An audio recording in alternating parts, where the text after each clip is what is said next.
Bonjour à tous et à toutes. Nous sommes donc heureux de vous réunir ici aujourd'hui. Et donc le service médical est heureux d'accueillir Bernard Bourret, alors, qui est directeur de l'école de Shiatsu de Paris. Et donc nous avons souhaité le faire intervenir pour vous parler de comment prévenir les maux du quotidien. Donc voilà, je laisse la parole à Bernard. Il va vous parler une petite heure et puis ensuite il y aura des questions-réponses. Très bien. Écoutez, très heureux d'être parmi vous aujourd'hui. Merci d'être venu écouter cette petite causerie. Alors effectivement, je me présente, je suis Bernard Bourret, je suis directeur fondateur d'une école de Shiatsu depuis à peu près 25 ans maintenant. Je suis moi-même kinésithérapeute de métier et je suis parti au Japon dès que j'ai eu mon diplôme de kiné en poche, parce que les techniques orientales ont toujours été importantes dans ma vie. En fait, on ne démarre jamais quelque chose à zéro. J'ai eu dans ma famille beaucoup de personnes qui ont vécu en Inde, en Asie. Donc il était assez facile pour moi de prendre le chemin oriental. Voilà. Grand bien m'en a pris parce que je pense qu'aujourd'hui, toutes les techniques de l'Orient, incontestablement, pénètrent notre société. Je ne crois pas que ce soit une mode. Je pense que c'est beaucoup plus profond que ça. Je crois que toutes les techniques dites énergétiques, on va la présenter comme le shiatsu, comme l'acupuncture, comme toutes ces techniques qui ont vu l'homme d'une autre manière pénètre en Occident parce que l'Occident a besoin aujourd'hui de cette vision orientale de l'homme. Voilà. Pour faire vite, on peut dire qu'on a deux cerveaux. On a un cerveau gauche, analytique, qui cloisonne, qui sépare, qui voit les choses d'une certaine manière. Puis aussi, on a un cerveau droit qui est plus pérenne, qui voit les choses de manière panoramique. Et incontestablement, l'Occident a privilégié le cerveau gauche, donc spécialisation, on voit ça surtout dans la médecine. Et l'Orient a privilégié le cerveau droit, c'est-à-dire quelque chose qui voit les choses différemment. Ce qui est intéressant dans la différence entre les deux parties, c'est que dans le cerveau gauche, la vérité d'aujourd'hui ne sera jamais celle de demain. La science avance sans arrêt en réfutant les principes, ou en tout cas en dépassant les principes qui sont les siens, alors que le cerveau gauche peut émettre une idée qui peut avoir une pérennité de plusieurs milliers d'années. Je crois qu'on peut dire qu'aujourd'hui, la philosophie des Grecs anciens est toujours d'actualité. L'homme se pose toujours les mêmes questions, qu'il soit habillé dans le 21e siècle ou 10 siècles avant Jésus-Christ, il se pose les mêmes questions existentielles. Et le corps a les mêmes problèmes. Le corps ressent les mêmes émotions, les mêmes états d'âme. Voilà. Donc nous, la version orientale a toujours privilégié cet abord des choses. Alors, pour revenir au shiatsu, le shiatsu, nous on l'appelle thérapeutique. Donc j'ai fondé il y a plus de 25 ans une école. Alors au début c'était assez confidentiel, puis maintenant ça prend des proportions qui m'impressionnent moi-même.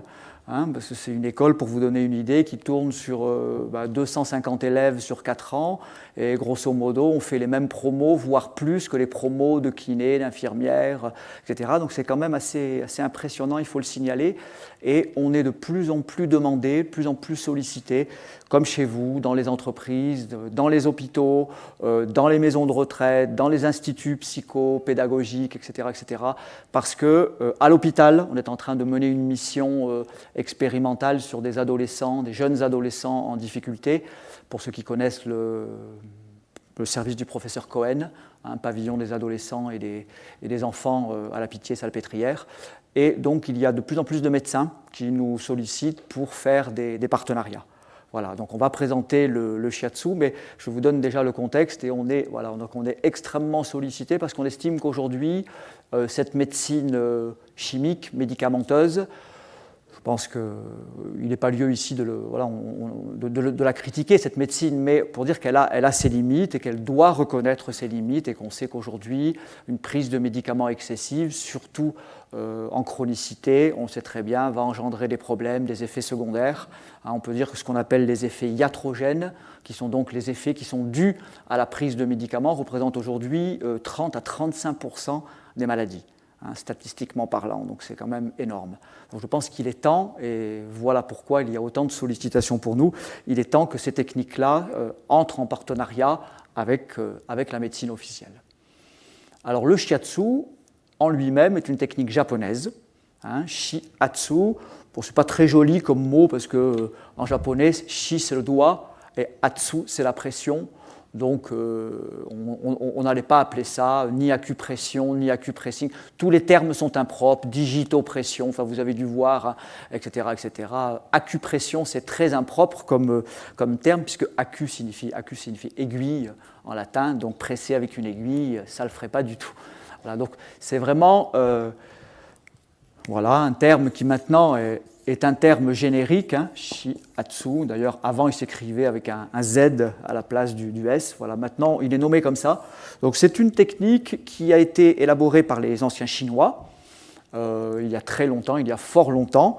Il faut savoir que la médecine chinoise a émis tout un corpus de soins. Il y a méditation, qigong, bien sûr acupuncture, chirurgie et soins manuels.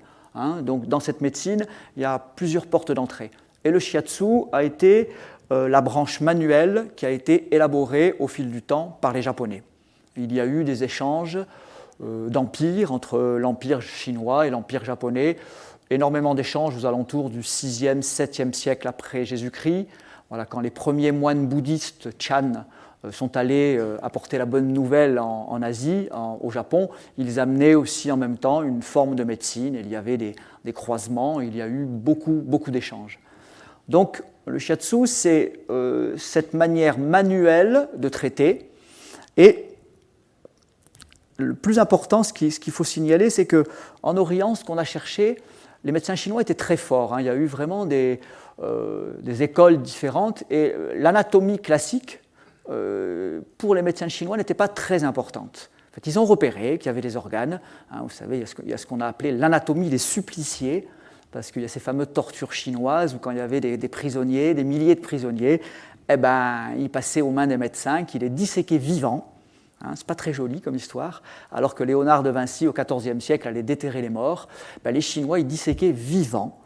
Et ils ont commencé à faire des premières distinctions d'organes en disant, tiens, c'est bizarre, quand on pique des organes là, qui sont rouges, qui sont pleins d'un liquide rouge, l'individu meurt très vite, donc ce liquide rouge, on va l'appeler un trésor. Et ils ont commencé à faire ces premières distinctions organiques en disant, il y a des organes ateliers qui tour à tour se vident et se remplissent, comme les intestins, l'estomac, la vésicule biliaire. La vésicule biliaire, si elle est pleine tout le temps, c'est qu'on est malade. On va appeler ça une dyskinésie biliaire. Si votre sac biliaire ne se vide pas régulièrement, vous allez avoir des maux de tête horribles, vous risquez d'avoir des douleurs digestives, avoir des ennuis assez méchants.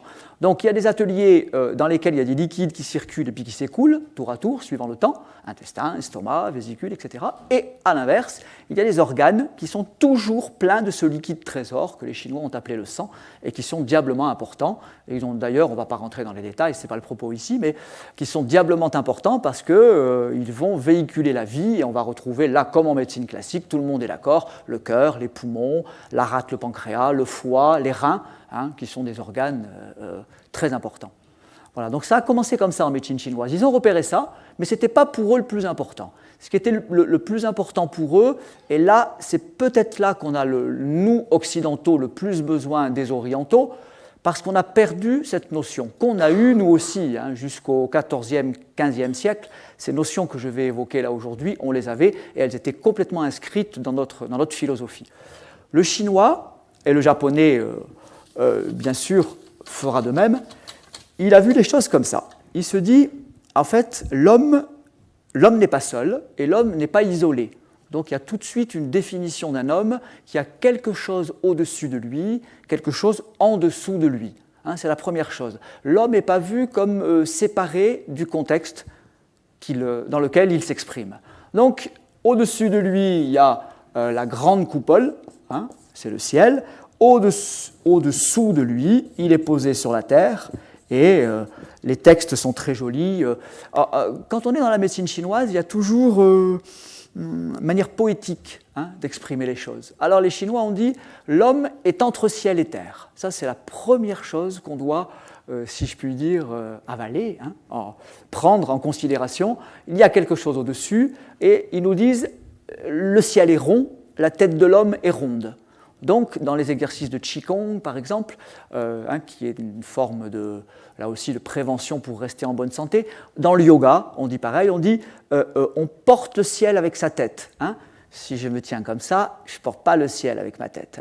À l'inverse, si je me tiens très raide non plus, ça ne va pas. Donc je dois pouvoir me présenter de manière libre et comme les Africaines qui portent quelque chose sur leur tête pour dire voilà. Et les Chinois vont nous dire la tête de l'homme est ronde comme le ciel est rond et ils nous disent, on va la faire ici, on va faire une tête humaine, il n'y a pas de séparation énergétiquement parlant, entre le sommet du crâne et le ciel. Donc la tête, analogiquement, va s'appeler le ciel de l'homme. Voilà. C'est là qu'il faut accepter de parler un langage qui est plus cerveau droit que cerveau gauche. C'est plus un langage métaphorique qu'un langage analytique. Voilà. Alors, par exemple, si on rentre tout de suite dans les détails, le ciel, pour les Chinois, est considéré comme quelque chose qui bouge tout le temps, qui est très dynamique. Il pleut, il fait de l'orage, il fait du vent, quelquefois il fait de la foudre, ça peut être très violent. Donc tout ce qui est apparenté au monde supérieur, au monde mental, est considéré comme un monde extrêmement dynamique, un monde d'idées. Par exemple, les maîtres tibétains, les maîtres bouddhistes vont vous dire si vous pensez beaucoup, c'est la nature du mental. Le mental, il ne faut pas lui demander d'être calme. Un mental, il ne peut pas être calme. Ce n'est pas possible. C'est comme les nuages qui passent. Donc, ne demandez pas de plus avoir d'idées qui fourmillent de tous les côtés. Ce n'est pas possible. La nature de l'homme, dans sa tête, elle est céleste. Le ciel bouge sans arrêt. Donc, ça va bouger sans arrêt. Vous posez vos fesses sur un coussin. Vous n'avez jamais médité de votre vie. Vous posez vos fesses sur un coussin. La première chose qui va apparaître, c'est ce que les Chinois et les Tibétains appellent la horde turbulente des singes, c'est-à-dire les pensées qui vont gicler partout. C'est normal, c'est tout à fait normal parce que vous êtes confronté à cette nature du mental qui est extrêmement dynamique, qui échafaude des scénarios, qui envoie des idées partout. Tout le monde vit ça. Le problème, c'est que c'est un peu énervant. C'est souvent décrit comme des moustiques qui piquent sans arrêt, comme ça, c'est pas très grave d'être piqué par les moustiques, mais toute une vie. Si on se réveille avec des boutons de moustiques, ça commence à être fatigant. Voilà. Il y a d'autres individus qui décrivent ce mental comme un speaker, comme une radio, qui serait en route et qui commenterait notre vie, qu'on ne pourrait jamais arrêter. Et vas-y, que ça commande notre vie, que ça dit « Oh, celui-là j'aime pas. Oh, celui-là a une bonne tête. Non, celui-là a une sale tête. » On ne sait même pas pourquoi, mais déjà, on a des antipathies, des sympathies, des j'aime pas. Voilà, c'est comme ça. Donc, c'est décrit. Cette tête, elle n'arrête pas de penser parce qu'elle est soumise aux influences du ciel et que le ciel, il est dynamique, on ne peut pas l'arrêter. C'est le ciel qui va déterminer les saisons, etc., etc. Alors, par exemple, nous, pour vous dire comment on va soigner, si quelqu'un est comme ça et qu'il arrive et qu'il dit « Oh là là, Bernard, j'arrive pas à dormir, j'ai la tête pleine de trucs, j'ai le boulot, j'ai ma femme, j'ai des enfants, il y a ceci, il y a cela. » Tout de suite, on va raisonner comme ça. On ne va pas du tout raisonner comme un médecin classique. Là, j'entre tout de suite dans les détails pour vous faire comprendre. On va dire « Cet homme, il a la tête pleine. » Ou « Cette femme, elle a la tête pleine. » Qu'est-ce qu'il faut faire ? Il faut vider la tête dans les pieds. C'est-à-dire, il faut amener cet excès-là, turbulent, là, etc., qui alimente de trop cette fonction mentale. Ça ne peut pas rester bloqué dans la tête. Si ça reste bloqué dans la tête, l'individu ne va pas dormir, il ne va pas être efficace, ça va chauffer, ça peut même entraîner des gros ennuis. Vous savez qu'il y a beaucoup de savants qui ont la maladie d'Alzheimer, parce que ça a trop chauffé, là. Et il faut faire descendre ces flux dans la terre. Voilà, la terre, elle a cette vertu de stabilité. Là aussi, quand on fait du Qigong, je mélange un peu tout. Le Qigong, c'est cette manière de travailler le corps avec cette idée d'énergie qui monte et qui descend. On dit qu'il faut avoir vraiment les pieds posés dans la terre. Il y a par exemple un grand point d'acupuncture qu'on a sous les pieds, qui est le premier point du méridien des reins, qui s'appelle fontaine jaillissante, fontaine bouillonnante. Parce que les anciens Chinois ont émis l'idée que de la Terre émanait une énergie qui était répercutée par les pieds. Donc les pieds sont dans la Terre, et il faut avoir les pieds posés dans la Terre. Donc s'il y a trop de ciel, s'il y a trop de tête, eh ben, on ramène dans les pieds. Et nous, on a des circuits dans le corps qu'on appelle les méridiens, communément appelés méridiens d'acupuncture, qui font descendre les flux célestes et qui vont rejoindre les flux terrestres. Voilà. Donc on va faire ça. Le symbole du ciel, bien évidemment, c'est le jour. Voilà, c'est sûr que le ciel apparaît en plein jour. On remarquez que c'est la nuit qu'on voit le plus loin, malgré tout, parce que grâce aux étoiles, on voit plus loin la nuit que le jour. Ça, c'est pas mal aussi. Donc, par exemple, quelqu'un qui est insomniaque, dans notre jargon, on va dire le jour déborde sur la nuit. Les rythmes ne sont pas équilibrés. Là aussi, nous, les praticiens de shiatsu, on s'appelle, moi je dis souvent, on est les gardiens des temps du corps.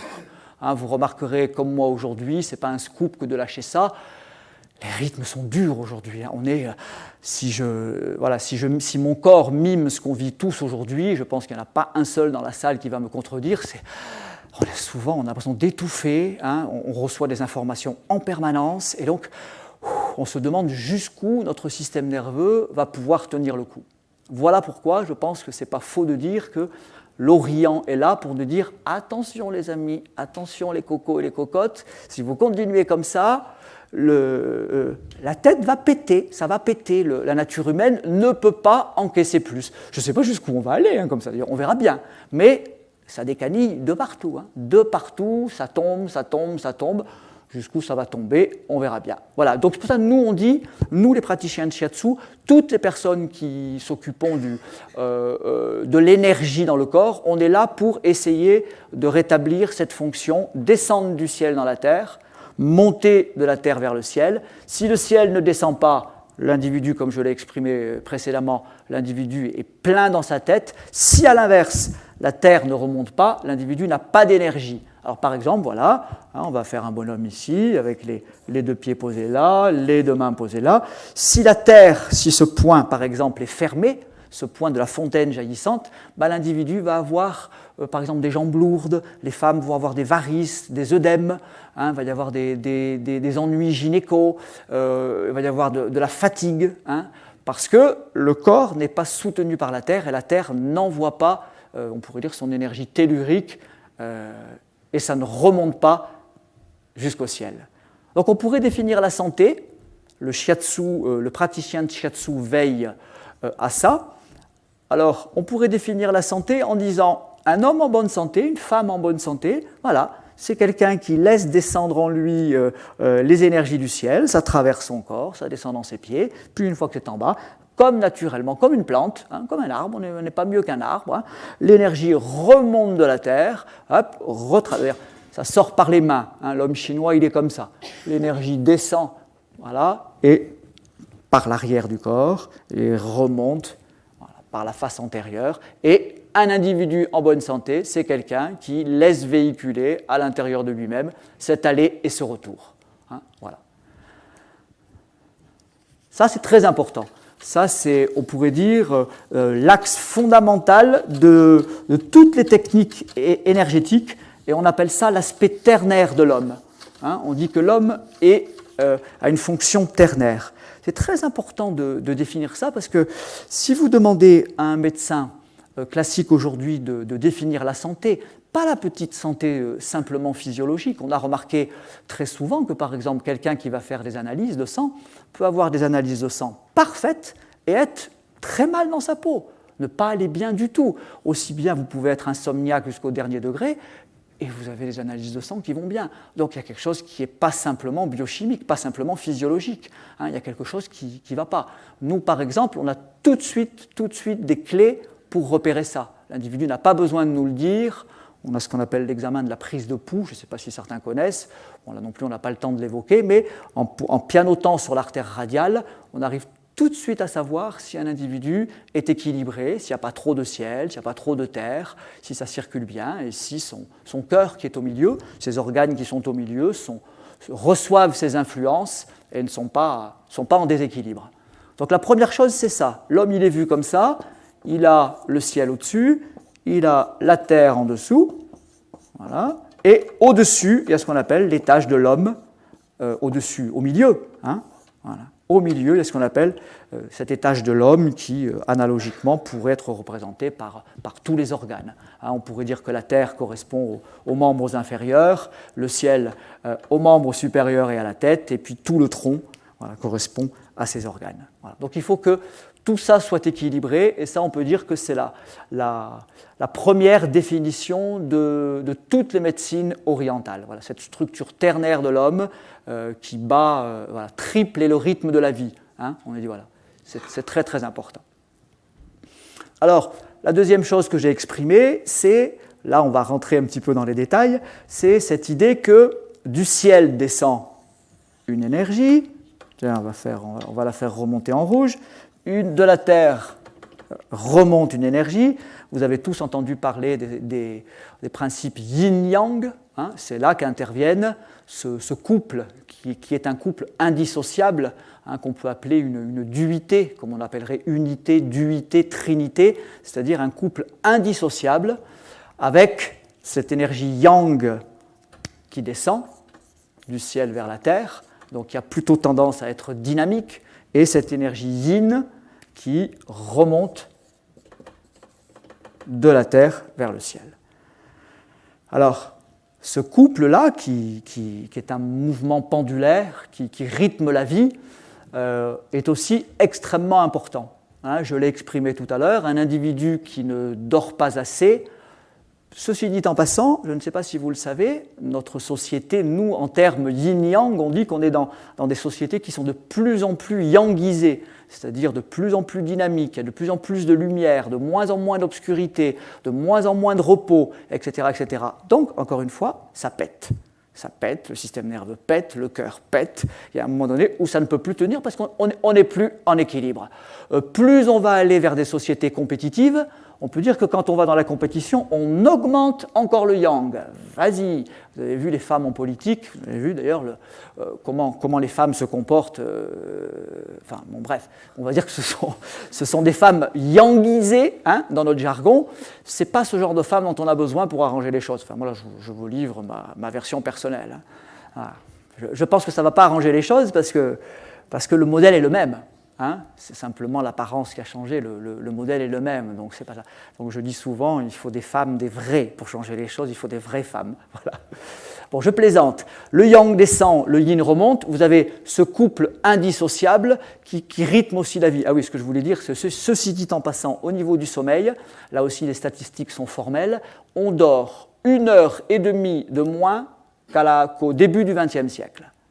Donc 1h30 de moins par semaine, ça fait une bonne nuit, hein, 52 nuits par an, voilà, etc., etc. Donc là aussi, hein, ça crée des problèmes. Donc on est là, nous les praticiens de shiatsu, comme tous les praticiens qui sommes dans ce monde de l'énergie, pour dire qu'il y a des règles fondamentales, hein, qui ne sont pas des règles qui dépendent de notre société d'aujourd'hui, qui sont des règles pérennes, on pourrait dire des règles universelles, et ce modèle-là nous rappelle que tous les hommes et les femmes que nous sommes, quelle que soit la partie du globe dans laquelle on vit, on subit, on est dans ces règles-là. On peut croire qu'on peut échapper à ces règles, ça va continuer de péter.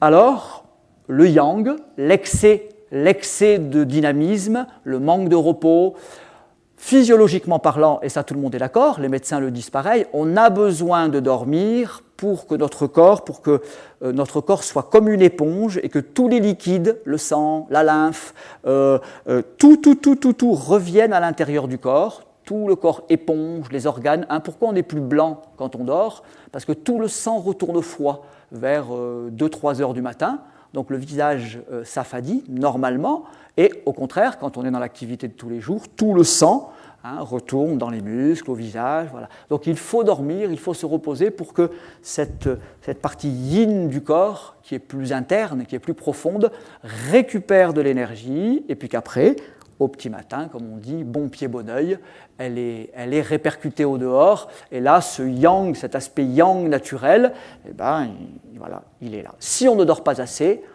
qu'est-ce qui va se passer ? Ce yang va prendre le dessus, et il va y avoir des maladies de type inflammatoire. Hein, vous connaissez, par exemple, il y a énormément de maladies, burn-out, comme on dit, tiens. Hein, burn-out, ça veut bien dire incendie. Hein. Il y a un incendie à l'intérieur. Nous, dans notre jargon, on comprend très bien ce qui se passe. Il y a manque de repos, il y a stress permanent, hein, il y a une activité qui déborde. Voilà, le jour déborde sur la nuit. Donc, il y a tout un aspect d'une énergie calme, tranquille, qui n'est plus là. Du coup, il y a un dynamisme excessif qui entraîne des pathologies inflammatoires et qui peuvent être vraiment très, très ennuyeuses, hein, surtout quand les pathologies atteignent le système nerveux central. Hein. Là, si ça chauffe là-haut, ce n'est pas en 3 jours qu'on rétablit les choses. Hein. Enfin, moi, je le vois en cabinet, on a de plus en plus de pathologies myosites, c'est-à-dire de troubles musculaires, hein, d'inflammation musculaire. Jeune kiné, quand on était kiné à l'époque, moi j'ai pratiquement 40 ans d'expérience, j'ai 37 ans de pratique aujourd'hui, on nous apprenait par exemple que les ruptures de tendons d'Achille étaient extrêmement rares. Hein, quand les médecins chirurgiens venaient nous enseigner, ils nous disaient « Oui, vous les kinés, vous verrez de temps en temps des ruptures de tendons d'Achille. » Je ne sais pas si vous en avez vu autour de vous, si peut-être vous l'avez connu ça. Il y en a, en tout cas nous dans les cabinets on le sait, de plus en plus de ruptures de tendons d'Achille, hein, qui est tout à fait un trouble de notre société. Alors, il n'y a pas assez de repos, les tendons s'assèchent. Hein. L'aspect yin, c'est l'aspect... Alors après, il faut accepter un langage un petit peu particulier. L'aspect yin de la Terre, les Chinois le décrivent comme de l'eau. Hein, c'est de l'eau, c'est plus calme, c'est plus tranquille. Alors que l'aspect yang, c'est plutôt comme du feu. Hein, donc, qui dit que ça s'enflamme, donc c'est du feu en excès. Donc s'il n'y a pas suffisamment d'aspect liquidien, s'il n'y a pas suffisamment de liquide dans le corps, eh ben, le feu prend le pas sur l'eau et ça ne va pas. Voilà donc la façon, si vous voulez, qu'on a de traiter et la façon qu'on a de voir les choses. Alors après, sur le corps, là vous allez me dire, bon, tout ça c'est bien joli, hein, c'est un grand schéma général, mais on est obligé d'admettre ça pour comprendre après comment on va travailler. Comment le shiatsu, le modus operandi du shiatsu est celui-là. Il y a des points sur le corps, il y a des méridiens. Ça aussi, c'est un des génies de la médecine chinoise, d'avoir compris que l'homme était un homme vibratoire. C'est-à-dire qu'il est comme une trame. Hein, c'est comme un tapis. Quand vous voyez un tapis, vous voyez par exemple une forme, mais on ne voit plus la trame et les fils qui sont passés. Et ils ont imaginé, ils ont vu, on pense qu'il y avait des hommes clairvoyants à l'époque, qui ont vu l'individu comme un homme vibratoire. Alors là aussi, ceci dit en passant, encore une fois, on est très heureux parce que la médecine quantique et la physique quantique est en train de donner raison à cette vision des choses. Hein. La matière n'existe pas, le corps en tant que tel est qu'une illusion. Hein. On ne voit pas tous ces électrons qui tournent à toute vitesse autour du noyau, on ne le voit pas. Néanmoins, c'est ce qui se passe. Hein. C'est comme un essaim d'abeilles. Si vous voyez un essaim d'abeilles se déplacer, vous avez le sentiment, vous voyez une forme qui se déplace. Si vous êtes loin, vous ne voyez pas hein, qu'il y a des milliers d'abeilles qui sont en même temps. Qui se déplacent en même temps. Donc les Chinois, d'emblée, Chinois et Tibétains, l'Orient, les sages de l'Inde aussi, ont vu le corps comme ça. C'est pour ça que l'anatomie basique ne les a pas beaucoup intéressés. Ils ont tout de suite, d'emblée, ils sont allés vers cette anatomie vibratoire, énergétique. Hein, voilà, c'était la chose la plus importante. Et donc ils ont compris qu'il y avait des relations entre l'intérieur du corps et l'extérieur du corps. Voilà les méridiens qui apparaissent. Par exemple, si je vous décris l'organe du foie, bon, tout le monde sait que le foie est là, comme un bouclier sous les côtes et sous le diaphragme. Pour le chinois, le foie a un méridien qui part du premier orteil, hein, qui va cheminer ici, le long de la jambe, le long de la cuisse, et qui va se terminer effectivement juste à l'endroit du foie. Hein. Pour lui, c'est plus important ce trajet, cette expression de l'organe à l'extérieur. Donc on va dire que tous les méridiens du corps sont une manière d'appréhender le corps par l'extérieur, comprenant qu'il y a une liaison entre l'interne et l'externe. Voilà, donc ça, c'est très très important. Alors vous allez avoir dans le corps, et c'est comme ça que nous, les praticiens de shiatsu, on va travailler, qu'on va régler ces maux du quotidien. Qu'est-ce qu'on va avoir? On va avoir 12 organes principaux, qui sont grosso modo les organes que vous connaissez, à part deux organes près qui sont un petit peu une vision du système nerveux à la chinoise. Donc vous allez avoir en haut le cœur, les poumons, au milieu le foie, à côté la vésicule biliaire, l'estomac, la rate, le pancréas, ici l'intestin grêle, les reins, le gros intestin, la vessie, voilà. Et le plus important, c'est qu'il y a un trajet de méridien. Alors là, sachez que ces trajets de méridien sont d'ailleurs extrêmement complexes, puisqu'il y a des méridiens secondaires, il y a des méridiens primaires. D'ailleurs, on se demande comment cela a été possible qu'il y ait des trajets qui soient décrits avec une telle précision. Le professeur Rabichon, qui était l'ancien doyen de la faculté de Montpellier, avait même fait des recherches scientifiques et s'était aperçu que tous les points d'acupuncture, quels qu'ils soient, disséminés là, la rate, l'intestin grêle, là, avaient la même structure histologique. C'est-à-dire que les tissus autour étaient de même qualité et avaient la même résistivité. C'est-à-dire qu'il y a une conduction électrique qui était la même. Et ça a été le cri du cœur, une fois qu'il a compris ça et qu'il a validé ça au niveau scientifique, il s'est demandé mais comment est-ce possible comment ces Chinois ont pu mettre ces points en coalescence, on appelle ça. Voilà, donc il y a un système de méridiens, il y a une trame sur laquelle on va travailler. Voilà, là on rentre dans le vif du sujet, une séance de shiatsu pour régler ces maux du quotidien. Le praticien a une gestuelle qui est une gestuelle quasiment artistique, en fait on pourrait dire. Nous on travaille comme des pianistes, comme des violonistes. J'ai écrit un livre il y a quelques années, j'ai appelé ça d'ailleurs l'art et la voix, parce que c'est une voie d'expression, bien sûr, pour soigner les autres, mais c'est aussi, c'est comme un art de rendre au corps son équilibre originel. Donc on agit avec des pressions sur le corps, et puis peut-être il y en a certains d'entre vous qui ont reçu, là, puisqu'il y a des praticiens de l'école qui viennent vous donner des soins, et par des pressions rythmées, on règle comme des écluses qui s'ouvriraient ou qui se fermeraient, on règle les débits pour que tout aille bien dans le corps. La santé, c'est encore une autre manière de le dire, la santé c'est la fluidité. Un corps qui est fluide, c'est un corps qui est en bonne santé. Donc par exemple, on va commencer une séance sur la personne va s'allonger, va nous donner son dos, on va travailler sur le dos. Dès qu'on travaille le dos, dès qu'on commence à toucher le dos, on a déjà des renseignements. Pour vous donner par exemple une idée, ça c'est très intéressant, on a beaucoup de clés. En fait, il y a beaucoup de clés que la médecine occidentale n'a pas forcément. En tout cas, elle en a d'autres, bien évidemment. Les examens, les radios, il y a des choses très belles et dont on a énormément besoin. Il ne s'agit pas de critiquer. Par exemple, si je vous mets les vertèbres, je vous aligne ici une colonne vertébrale avec le sacrum, le coccyx, voilà, ici la tête, tac, tac, tac, tac, tac, tac, tac, cervicale, dorsale, bon, je ne les compte pas, vertèbre lombaire. Il faut savoir, par exemple, qu'en médecine chinoise, chaque vertèbre correspond à un organe. Donc, quand on touche le dos, et que, par exemple, on va s'arrêter à la 5e dorsale, thoracique, on dit maintenant, allez, on va la mettre là, par exemple, voilà, ici, si je mets D5, la 5e vertèbre dorsale, qui est à peu près au milieu des omoplates, on sait qu'il y a un ennui avec le cœur. Le cœur, au sens large du terme, c'est-à-dire cœur, pompe cardiaque, donc ça peut être quelque chose qui peut être embêtant. Alors on va avoir par exemple toute la zone qui va être anormalement tendue, très très dure. Donc là on peut se dire, l'organe du cœur n'est plus fluide, donc il souffre. Pareil, si je monte à la 3e dorsale, ici de chaque côté, vous avez les poumons.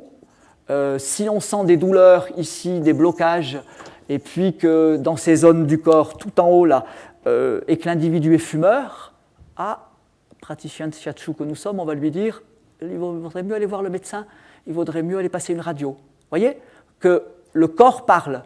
En touchant le corps, tout de suite, on a une vision, on se dit, les organes sont là. Si par exemple, ici à la vertèbre L2, 2e lombaire, ici dans les zones, d'ailleurs on dit bien j'ai mal au rein, Le langage populaire français, il dit ça. J'ai mal au rein. Quand on dit j'ai mal au rein, on ne sait pas si c'est les reins, les rognons ou la zone lombaire.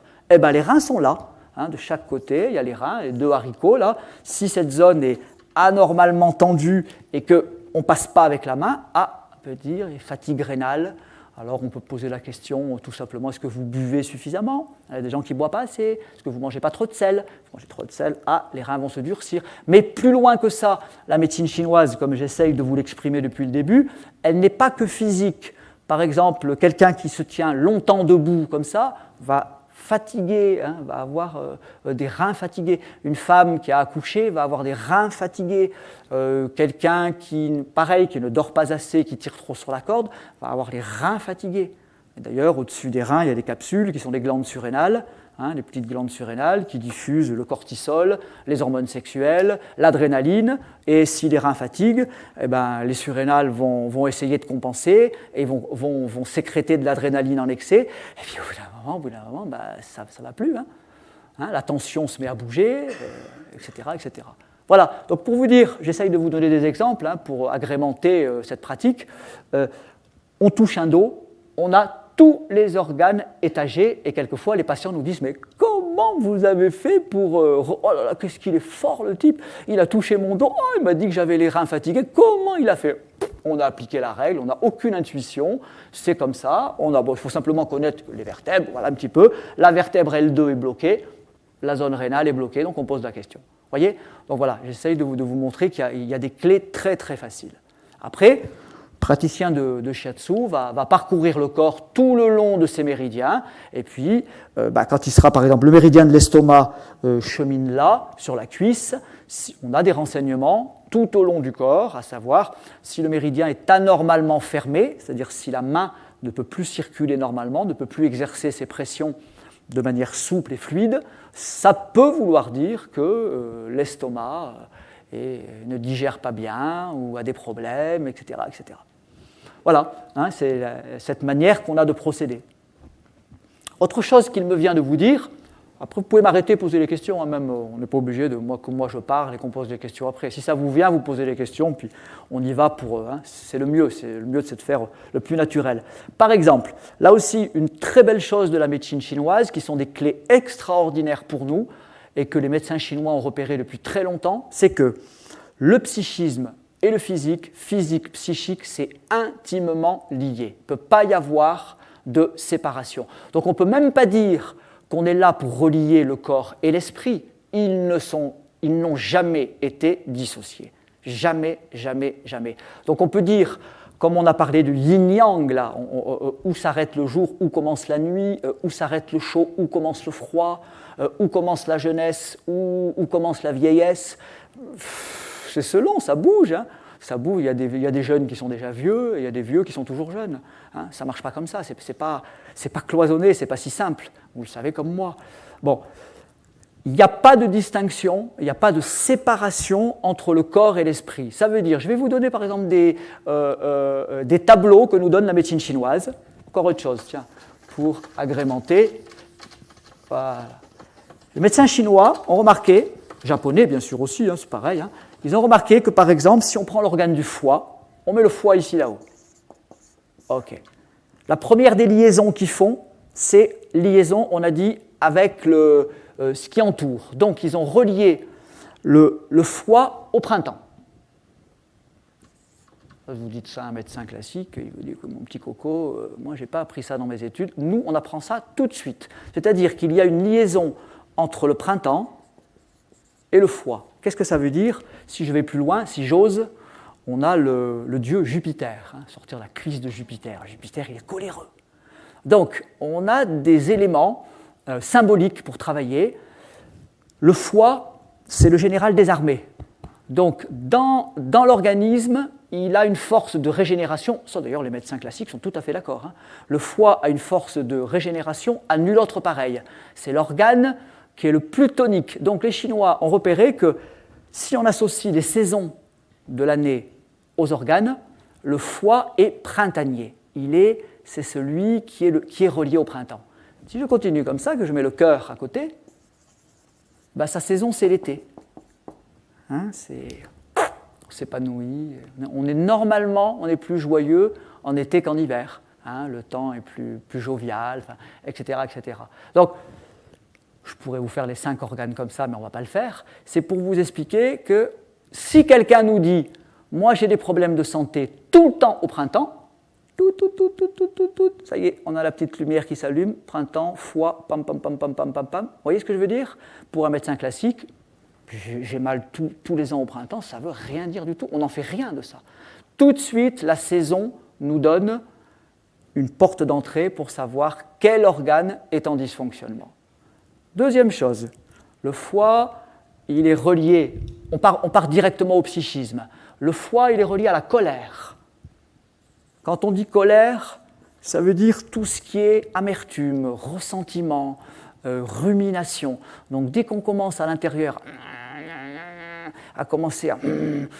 il m'énerve celui-là, une forme d'irritabilité permanente, nous, on sait que le système foie, et quand on dit foie, c'est foie-vésicule, le système hépatobiliaire, il est en dysfonctionnement.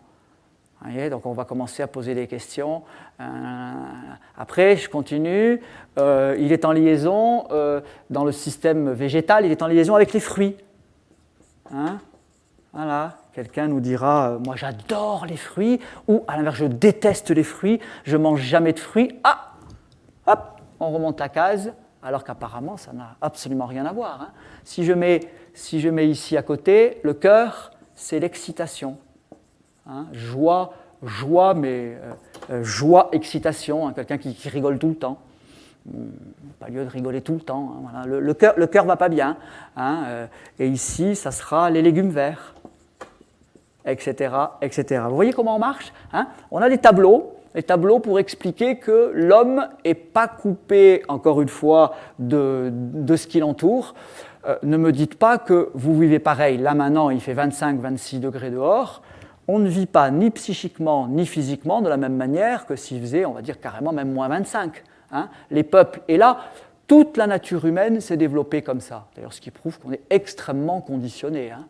Quand on dit « je suis cela » ou « je suis ceci, je suis cela » ou « j'aime » ou « j'aime pas », on ne sait pas trop qui c'est, ce « je » qui dit « je aime » ou « je aime pas ». On est complètement conditionné par la sociologie, par la religion, par la race, par l'éducation, par le climat. Hein. Vous aussi, vous êtes d'accord avec moi, je pense. Tous les peuples des pays chauds sont plus exubérants que les peuples des pays froids. Hein, c'est comme ça forme le caractère. Non seulement ça va former le caractère, mais ça va former aussi une structure, hein, une silhouette. Hein, c'est donc extrêmement, extrêmement important. Je me demande d'ailleurs pourquoi la médecine d'aujourd'hui, alors que la médecine d'Hippocrate faisait référence à ça avec ses humeurs. Hein. Hippocrate, le vieux médecin grec, avait décrit l'homme avec des humeurs, avec des terrains. Hein. Les homéopathes reprennent ça. Maintenant, d'ailleurs, aujourd'hui, les acupuncteurs, bien évidemment. Donc, il est vraiment dommage de passer à côté de ça, parce que sinon, on rate beaucoup de choses. Voilà. Donc ça, c'est très, très, très important. Quelqu'un qui commence à devenir anormalement coléreux, je ne sais pas, moi je prends un exemple d'une maman qui vous amène son adolescent et qui vous dit, je ne sais pas pourquoi, là, le petit Albert ou le petit Léonard, il est irritable, il ne va pas bien, il s'énerve pour un oui, pour un non. Ok, on nous appelle au téléphone, on sait déjà quasiment les points qu'on va faire, on a compris de quoi il s'agissait. Hein, voilà, donc ça c'est aussi très important. Par exemple pour les reins, si je mets les reins ici, qui est l'organe le plus bas, enfin l'organe important, placé le plus bas dans le corps, c'est pour ça qu'avoir des reins solides, hein, regardez ce qu'on dit, on dit avoir des reins solides, le langage populaire est extraordinaire, être éreinté, hein, on ne fait pas attention à ça. Hein. Si on fait attention aux reins dans le tableau, on va mettre ici l'hiver, et on va mettre comme sentiment psychique, émotionnel, la peur. Quelqu'un qui commence à avoir peur, anormalement peur, ah ben ça veut dire qu'il a l'énergie des reins. Hein, ce n'est pas les organes, ce n'est pas les haricots, ce n'est pas les rognons. L'énergie des reins commence à perdre de sa qualité, hein, de ses vertus, et donc l'individu commence à avoir peur. Il y a une porte qui claque, il a peur de faire des projets, il y a de l'indécision. Hein, quelqu'un qui au contraire dit bon, j'ai ce projet-là, je le mets en œuvre, j'ai ce courage, je prends cette décision ferme, ça veut dire qu'il a des bons reins. Même s'il a peur, il prend sa peur par la main et il y va. Dès qu'on commence à être arrêté dans un projet par une peur excessive, ça veut dire que les reins sont faibles. Et je ne vous mens pas, je vous promets, on peut changer le scénario. Vous êtes d'accord avec moi? On peut changer le scénario des gens, de la vie. Bon, je ne me prends pas pour un grand gourou qui va changer la vie des gens, hein, mais on peut changer le scénario quand on voit quelqu'un qui vous dit « je vais mieux » parce que nous, on a fait des points savants pour remonter les reins.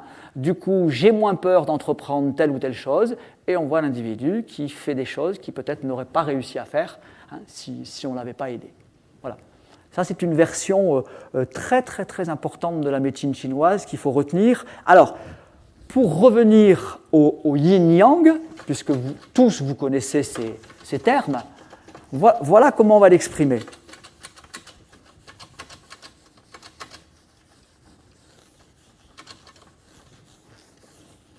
Si on prend de l'eau, élément liquide, basique, merveilleux. Si on chauffe l'eau, donc vous êtes d'accord avec moi, on la yangise. Hein, on va dans le côté dynamique. Quand vous faites bouillir de l'eau, les molécules sont agitées par la chaleur agite. Hein, voilà. Et elles se frottent entre elles, ça fait de la vapeur et elles disparaissent. Ceci dit, l'eau n'est pas morte. Elle a disparu, elle est sortie de la casserole. C'est intéressant philosophiquement parlant aussi, hein, parce qu'après on va remplacer l'eau par le corps. Donc l'eau devient de la vapeur. Tout le monde est d'accord. Si à l'inverse, on refroidit tout, toutes les molécules se cristallisent et tout, le froid cristallise. Hein. Donc, à l'inverse, ça va aller dans la glace. D'accord? Donc la vapeur, c'est du yang. Hop. La glace, c'est du yin. Voilà. Les vieux Chinois, les vieux sages de tous les endroits du monde, ils ont observé la nature. Là aussi, cette médecine est éminemment taoïste. Hein. Les taoïstes, comme ça, ils observaient la nature. Ils disaient, on ne touche à rien. On touche à rien. Tout est bien. Chez les taoïstes, il n'y a pas de bon Dieu, mais il y a le Tao. Donc ils disent, on ne l'a pas appelé le bon Dieu, mais on l'a appelé le Tao. Le Tao, il a fait tout bien. Ne touchez à rien. C'est l'homme qui fout la pagaille. Voilà. Et ils ne voulaient rien faire. Quand ils étaient à la cour en Chine, à l'empereur chinois, non, on ne va pas envahir ton voisin, on reste tranquille entre nous, c'est bien, on est bien, il y a le printemps, après le printemps, il y aura l'été, après l'été, il y aura la récolte, après il y aura l'automne, après l'hiver, puis ça va tourner comme ça, on ne touche à rien. Voilà. Donc c'est vraiment le symbole du cercle, et sans arrêt, il y a ce cercle qui tourne. D'ailleurs, ils ne disent pas « j'ai 50 ans », ils disent « j'ai 50 printemps ».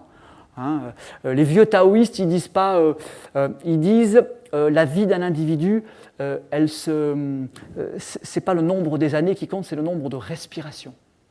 Hein, donc respire calmement. Hein, vous savez ce qu'ils ont remarqué? Le chien respire 2 fois plus vite que nous, mais il vit 2 fois moins longtemps. La tortue respire 2 fois moins vite que nous, elle vit 2 fois plus longtemps, 3 fois plus longtemps. Donc ils se sont dit, moins on respire vite, plus on vit longtemps. C'est pas couillon, hein? Ça, c'est vraiment très, très, très taoïste. Donc, l'eau, si on la chauffe, elle se yanguise, elle part en vapeur. Je reviens là-dessus, elle ne meurt pas. Elle change de forme. Hein, elle s'en va partout, elle a disparu, elle est devenue invisible. Voilà. Et puis, à l'inverse, quand elle part dans le yin, au contraire, elle est très dense. On peut faire du patin à glace là-dessus. Il peut y avoir de la glace jusqu'à 2 mètres d'épaisseur. Ceci dit, c'est toujours la même eau. Elle a changé d'état. C'est tout. C'est intéressant pour le corps humain d'ailleurs, parce que le corps humain, un jour ou l'autre, ça va mal finir.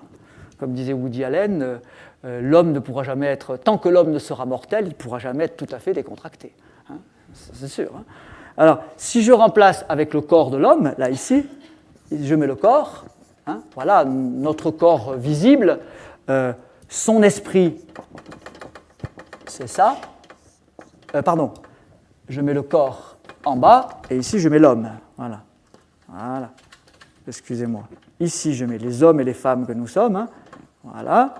Donc, l'esprit de l'homme, on va dire analogiquement, c'est comme la vapeur pour l'eau. Et le corps de l'homme, c'est comme la glace. Voilà. Là, on est très aidé. Mais l'esprit et le corps, là, je suis obligé de vous le dire pour vous faire comprendre, appartiennent à la même personne. Hein. C'est qu'une partie moins manifesté. C'est pour ça que les sages tibétains ont raison. L'esprit, il est yang, il part en vapeur, ça bouge dans tous les sens. Quand il dit « calmez-vous, si ça bouge de trop, vous vous asseyez, vous voyez les nuages passer, laissez passer les nuages, après l'orage, le beau temps revient, le beau temps reviendra, ne vous inquiétez pas. » Voilà, donc ça, c'est vraiment une chose extrêmement importante. Corps-esprit forment une seule entité, et là aussi, je vous dis ça pour vous faire comprendre qu'on peut passer par le corps pour toucher l'homme, pour toucher son esprit. Voilà, tout ça est intimement relié.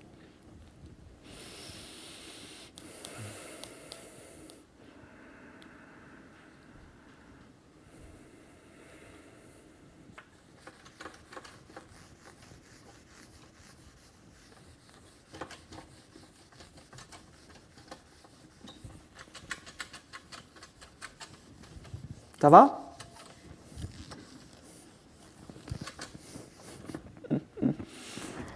Je vais vous raconter un petit truc qui me vient. Tiens.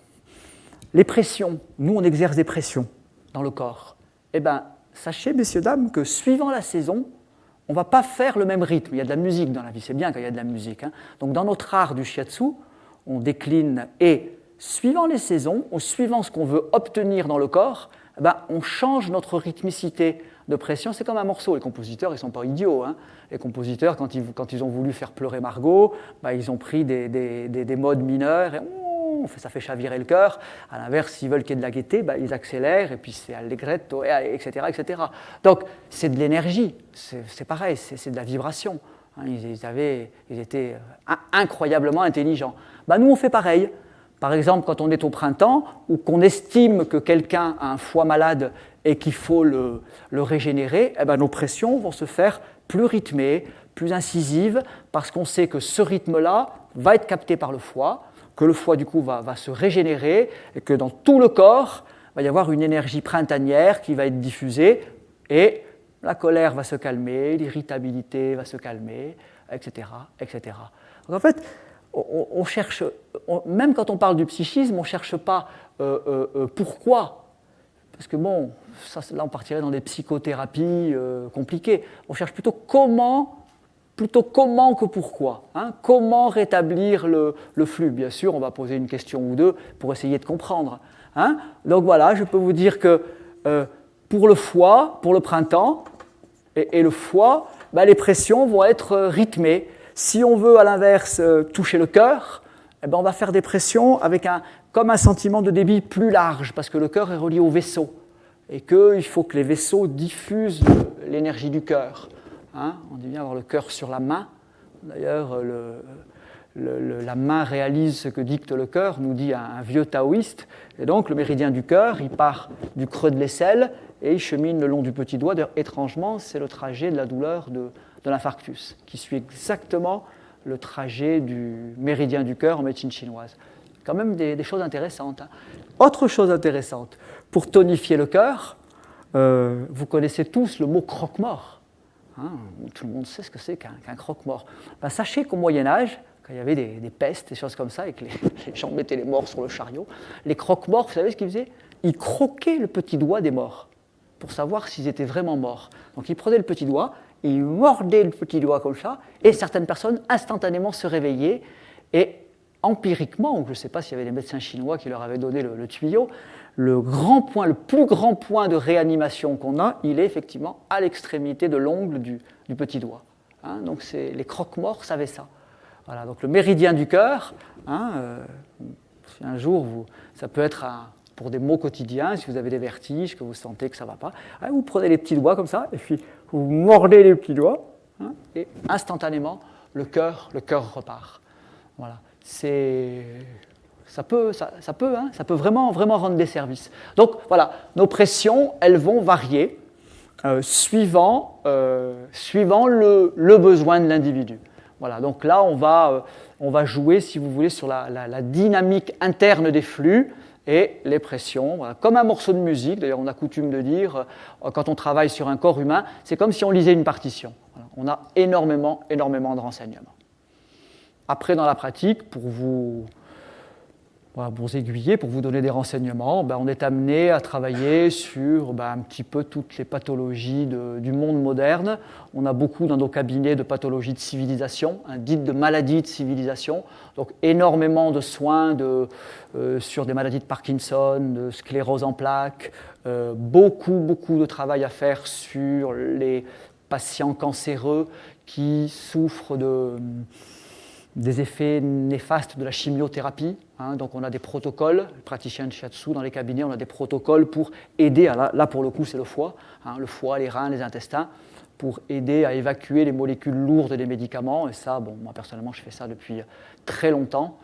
Et donc on a des effets très bénéfiques. Voilà. Et puis après, on est amené à soigner les insomniaques, comme je vous l'ai dit. Alors parfois, on ne va pas se faire passer pour ce qu'on n'est pas, mais honnêtement, parfois, une insomnie qui durait depuis longtemps peut être réglée en 1 ou 2 séances, voire une séance parfois. On débloque le corps, on libère certains éléments, waouh, l'énergie descend, la personne vous dit ça y est, j'ai retrouvé le sommeil. Chez les enfants, par exemple, c'est spectaculaire. Les parents amènent des enfants qui ne dorment pas, parfois, dans la voiture, un quart d'heure après, ça y est, l'enfant se met à dormir.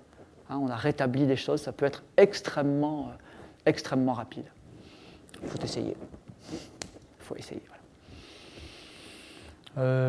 Voilà. Je ne sais pas, peut-être vous avez peut-être j'ai parlé, là peut-être vous avez des questions à poser maintenant. Il est quelle heure? Moins le quart? Il est 1h30? Ah, merveilleux. Posez-moi des questions si vous voulez savoir si vous en avez. Toujours la première question. Ouais. Ah, ici. Oui. Toute maladie est désignée. Voilà, exactement.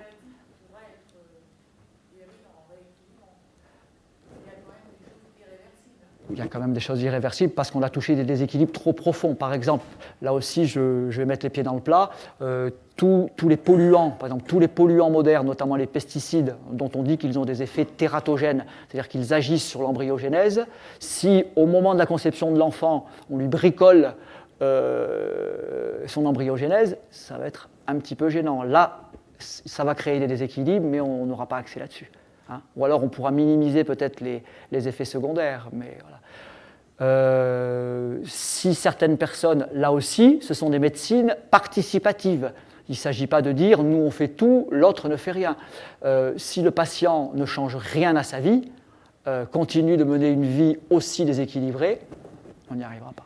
Mais sinon, pour répondre à la question, on peut dire quand même ça. Oui. Toute maladie provient d'un déséquilibre. Ça peut aller loin aussi, parce qu'il peut y avoir des déséquilibres de transmission ancestrale, surtout en Orient. Ici, maintenant, nous aussi en Occident, on commence à travailler sur le facteur ancestral. C'est pareil, on n'est pas arrivé tout neuf. On a reçu un bagage de nos ascendants. Voilà. Donc il y a aussi des équilibres qui viennent d'avant. Il y a des fragilités. Fragilités qui viennent des grands-pères, des grands-mères. Ça, on n'y peut rien. Mais pour répondre à la question, on pourrait dire quand même que toute maladie vient d'un déséquilibre. Par contre, on n'est pas capable de résoudre tous les déséquilibres. Voilà. Ça, oui. Oui, madame, vous vouliez dire?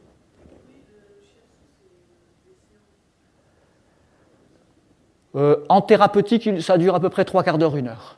Voilà. Vous avez un shiatsu de bien-être, où là, alors là, la personne peut vous faire un shiatsu très long qui peut durer 1h30, 2 heures. Ce n'est pas tout à fait les mêmes choses. Quand on est vraiment en shiatsu thérapeutique et qu'on veut obtenir un résultat, on ne va pas pilonner le corps avec nos pressions pendant 1h30, c'est 3/4 d'heure. Je dirais même 3/4 d'heure actif, de travail sur le corps, et puis après 1/4 d'heure pour parler avant, parler après. Voilà. Grosso modo, c'est 1 heure. 1 heure de soins.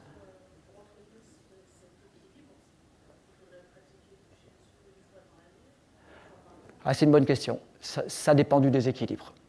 Voilà. Quelquefois, il faut voir les gens plusieurs fois par mois parce qu'il y a une période intense, difficile. Tiens, par exemple, j'ai un monsieur que je connais depuis très longtemps qui est le directeur artistique d'Agnès B. Donc, les collections. Alors, il me dit, Bernard, là, c'est des collections, ils ne dorment pas. Pendant la collection, c'est surtout avec Agnès B, qui, paraît-il, est une femme un peu fantasque. Donc, ils ne dorment pas. Donc, il me prend 4 séances à raison d'une semaine d'intervalle, 2 fois l'année. Et voilà, connexion d'hiver, connexion d'été, et je ne le vois plus entre-temps. Parce que là, il me dit, si je ne viens pas te voir, il a mal aux jambes, il a mal partout. Donc je le connais depuis très longtemps, et tac, tac, tac, tac, il cale les séances 3 mois avant, il est sûr de les avoir. Voilà. Après, par exemple, les séances de prévention, il y a beaucoup de gens qui nous demandent 1 fois par mois.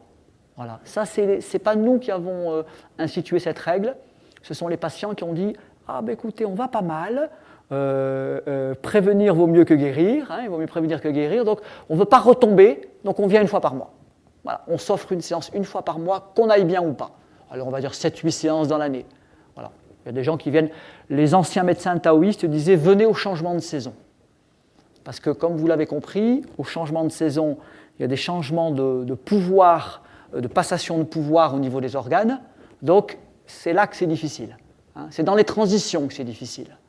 Hein. Vous aurez remarqué, c'est difficile de changer. Même quand on va dans des changements positifs, on est déstabilisé. C'est toujours difficile de changer.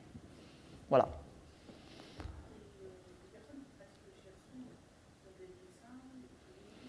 Pas forcément.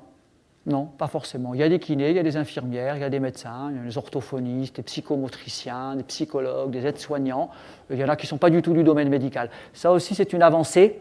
Ça montre que le monde change. Il y a des gens qui s'intéressent à cette santé-là, vue sous cet angle-là, et qui sont de tous les milieux. Moi, en tant que directeur d'école, je suis frappé parce que d'année en année, je vois des gens...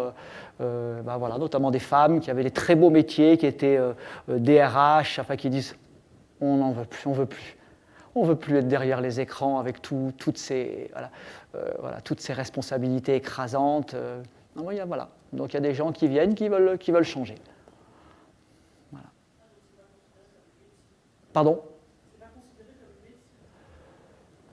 Médecine énergétique.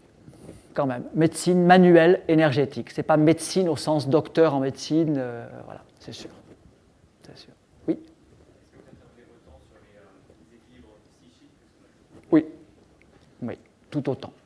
Voilà. La preuve en est, c'est que parfois, des gens viennent nous voir pour un mal de dos. Bon, moi je suis kiné en plus, donc ils se disent, bon, Bernard Bouhéry, il est kiné, on va aller pour un mal de dos.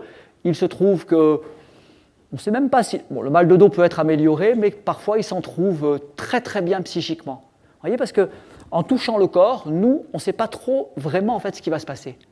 On ne sait pas forcément où est-ce que le bienfait va s'installer. Et on voit des gens venir pour des problèmes au départ somatiques, qui vont s'en trouver encore mieux au niveau psychique, et qui après vont venir nous voir pour des problèmes psychiques. Hein ? Voilà. Parce que ce n'est pas séparé. Voilà. Oui ? Manuel. L'acupuncteur plante des aiguilles, chauffe des points avec des bâtons d'armoise, met des ventouses, hein, donc c'est plus intervenant. Le shiatsu, c'est uniquement manuel. Alors après, dans la main, on presse, on frotte, on peut taper, on peut étirer. Hein, le praticien de shiatsu, c'est un manuel, il travaille vraiment avec ses mains. On pose les mains, on appelle ça les mains silencieuses. On peut aussi parfois simplement poser les mains sur le corps comme ça et réaliser des équilibres. Voyez, avec l'intention. Hein, par exemple, il y a une très grande manœuvre qui est très connue, qu'on appelle le vider le cœur, remplir les reins, parce qu'il y a un adage taoïste qui dit le sage a le cœur vide et les reins pleins. Le cœur vide, ça veut dire qu'il est amen, hein, qu'il a de la paix, qu'il est équanime dans son cœur. D'ailleurs, nous, on dit bien avoir le cœur gros. Hein, voilà. Donc, on met une main sur le cœur, une main sur les reins, et puis, avec l'intention, c'est comme si on vidait le cœur et qu'on mettait la force dans les reins. Vous voyez, la force doit être en bas du corps. Si on met la force ici, on n'est pas bien. Je suis comme ça, oui, je ne suis pas bien. Voilà, donc il faut mettre la force dans les reins. Encore une fois, avoir les reins solides, avoir une bonne assiette. Hein, pour les Chinois, les Japonais, c'est le ventre, là, le hara, qui doit être fort. Voilà. Oui ? Comment se positionne la fasciothérapie ? Fasciathérapie. La fasciathérapie, ce n'est pas pareil, parce ce n'est pas sur un mode d'énergie. La fasciathérapie, ce sont tous les sacs membraneux. Hein, ils travaillent sur les sacs parce que tous les muscles sont entourés par les membranes, les organes, etc., etc. Donc la fasciathérapie travaille plus sur ces sacs membraneux pour équilibrer le corps. C'est une très belle discipline, hein, mais il n'y a pas ce concept d'homme énergétique avec le ciel au-dessus, la terre en dessous, la rythmicité, yin-yang, l'aspect ternaire. Voyez, quand on rentre dans la médecine chinoise, la médecine ayurvédique, médecine de l'Inde, médecine de la Chine, ce sont des médecines de vieille civilisation. Hein, donc l'homme est cosmique. Voilà, c'est un homme, l'homme est, il est entouré de quelque chose. Voilà, c'est la chose qui est la plus importante. Dans toutes nos médecines, on pourrait dire qu'il y a une base philosophique et spirituelle très importante. Pas religieuse, hein, spirituelle. Voilà. Mais la médecine notre propre médecine était comme ça jusqu'à il n'y a pas très très longtemps. Avant qu'elle devienne une médecine expérimentale, elle avait exactement cette même façon de voir l'homme. Hein. Je pense d'ailleurs que ça serait bien d'y revenir. Autant par rapport à la nature que par rapport au corps. Oui. Tout à fait. Ben, il y a des ateliers d'ailleurs hein, qui vont vous être proposés ici, ce qu'on appelle des pratiques d'automassage, où justement, suivant le trajet des méridiens, vous-même, vous allez vous...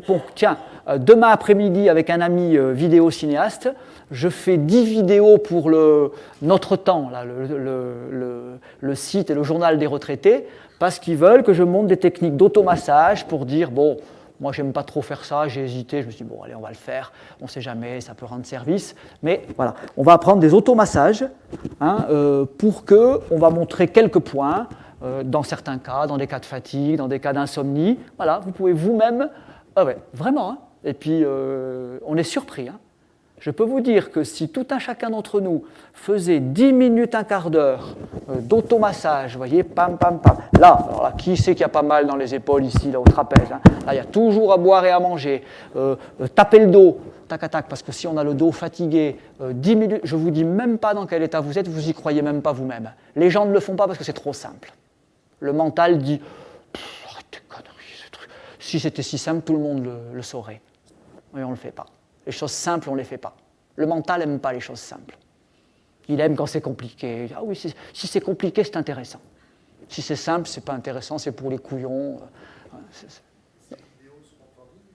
Notre Temps, oui. Ouais. Je le fais demain. Hein. Normalement, c'est bon pour la rentrée. Vous avez le scoop. Hein.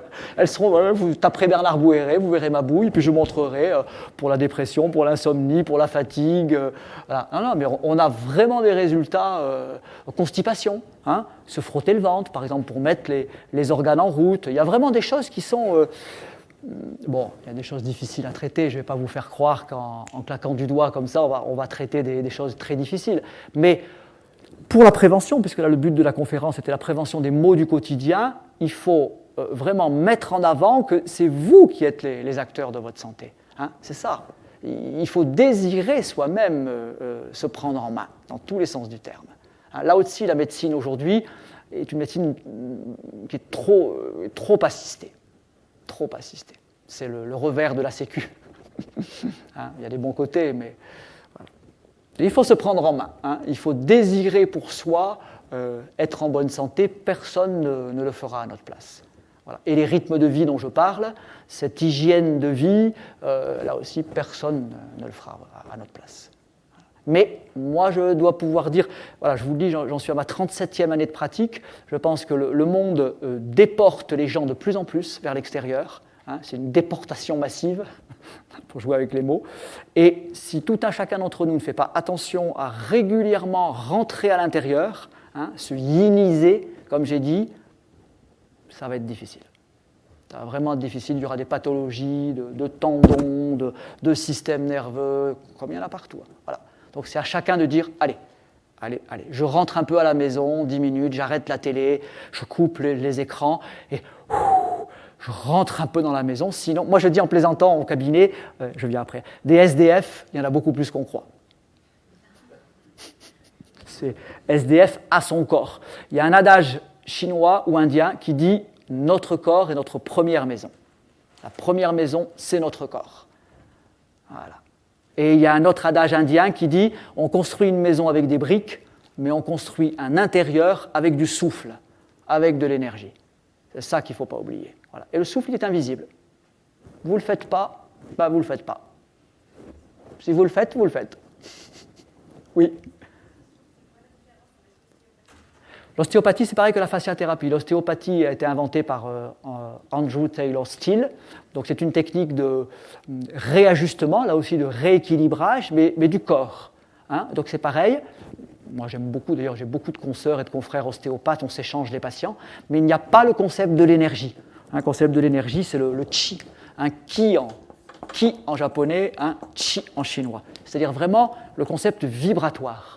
Hein, dont j'ai dit qu'il était aujourd'hui très proche de la physique quantique.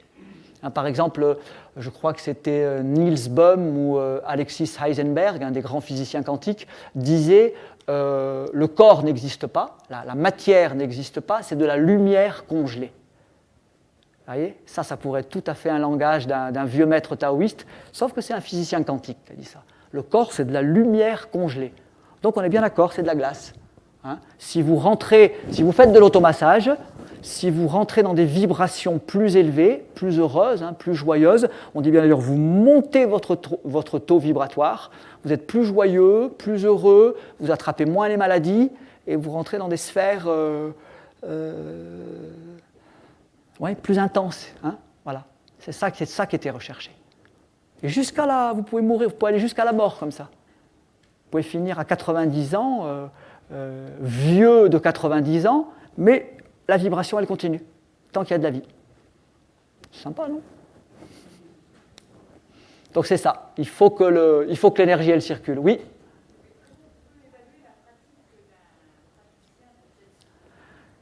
On a un listing. Ouais, c'est sûr.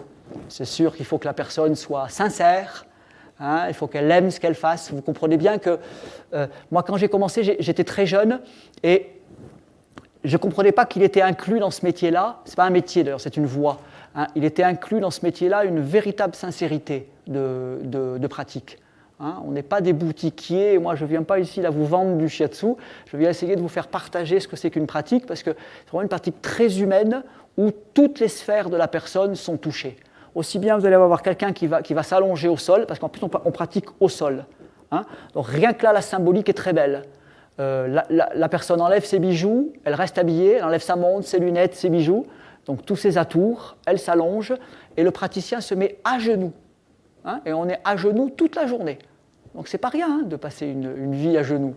Toute une vie à genoux, c'est pas rien, hein, symboliquement parlant. On lui prend la main et on écoute les pulsations de son cœur. Vous voyez ?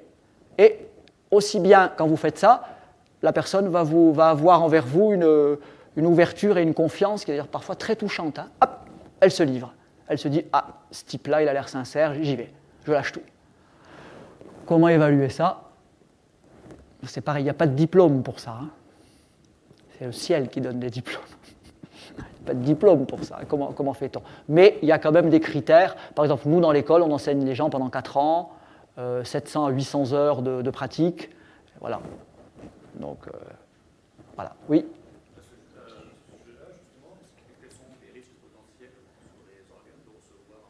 Un shiatsu ? Pas beaucoup, franchement. Il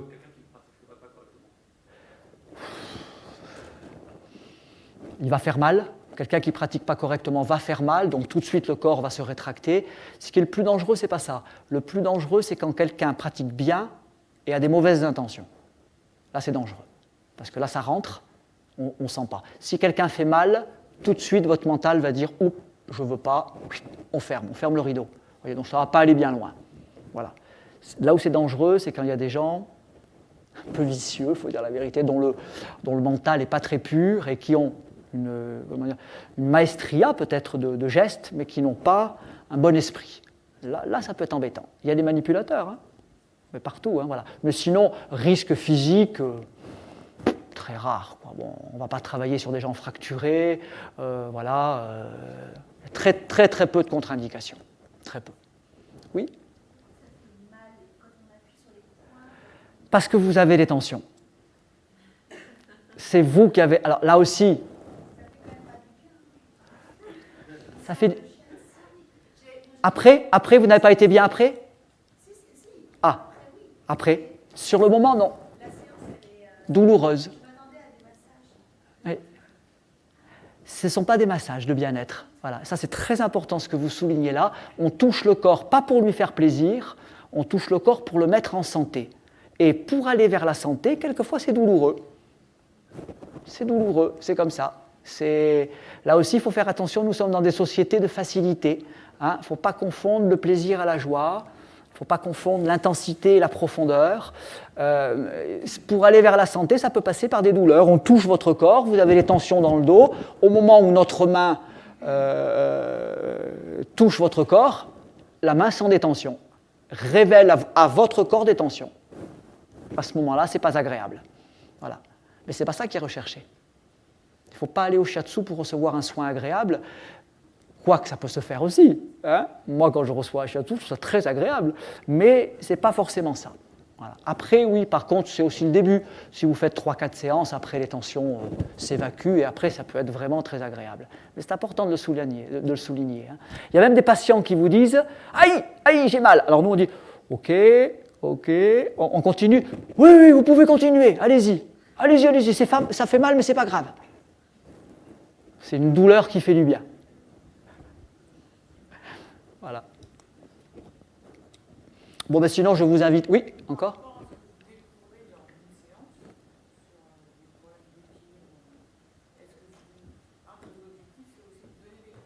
Oui. Exactement, ça c'est une très bonne question. Nous sommes autant des thérapeutes actifs que des éducateurs. Là aussi, il faut qu'on donne l'exemple. Hein, si la personne fume, boit, mène une vie de patachon, ne dort pas, vous voulez qu'on fasse avale 3 litres de coca par jour, se bousille l'estomac, on ne peut rien faire. Hein. C'est même pas la peine de continuer. Par contre, on a le renseignement à la prise d'époux quand on fait notre diagnostic. Tout de suite, on a le renseignement. On dit qu'est-ce que vous mangez le matin ? Qu'est-ce que vous... Voilà, on pose des questions. Hein. Donc, bien évidemment, ça requiert, c'est mano à mano. Ce n'est pas nous qui sommes tout seuls. Il faut qu'on fasse vraiment la moitié du chemin. Et il y a des gens qui après disent « Allez, tiens Bernard, là, comment vous me sentez ? Oh, mais ça va mieux, le foie est beaucoup moins congestif. Ah, bah bravo, vous vous êtes mis aux légumes verts, aux fruits, c'est bien. » Si la personne continue de manger des plats en sauce tous les jours, il va y avoir les organes digestifs congestionnés. Qu'est-ce que vous voulez ? On ne pourra pas. Hein. Voilà. Et puis, ce n'est pas marrant pour nous, les thérapeutes. Si on fait ça, qu'on a un résultat qui dure 2-3 jours, que la personne recommence, qu'il faut refaire, il arrive un moment donné où c'est lassant. Ce n'est pas marrant du tout. Donc, il faut que la personne... Là aussi, très souvent dans notre médecine classique, il est vrai que les médecins n'ont pas non plus toujours les incriminer parce qu'ils n'ont pas forcément le temps, mais du coup, ils oublient de donner des conseils. Ils ont l'impression que s'ils donnent des conseils, plutôt que des médicaments, ils n'ont pas été un bon médecin.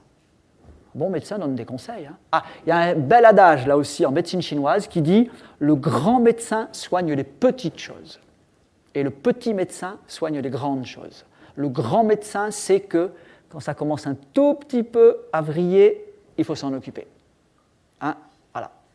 Comme un mécanicien, il commence à y avoir un tout petit bruit dans la voiture anormale, on n'attend pas que ça ait pété, continuez, bon, quand le bruit sera plus gros, beaucoup plus fort, vous viendrez. Voilà. Hein. Donc ça, c'est très important. Voilà. Oui. À propos de symboles, pour expliquer les choses, comment vous lisez les symboles qui sont projetés derrière vous ? Là, il y a un homme, les bras en l'air, qui reçoit les énergies du ciel, là, tout là-haut, là, qui est complètement illuminé par le ciel. Hein. On pourrait même penser qu'il est allumé parce qu'il n'a pas de pieds. Vous voyez, ses pieds ne touchent pas le sol. Donc là, pour moi, le symbole, c'est le symbole, ou ça pourrait être un ange. Hein, ça pourrait être un ange. Voilà, 3D. 3D. Là, il y a les 2 I. Bon, il y a un I qui se barre en sucette, là, comme ça. Là. Et puis en bas, nous, c'est...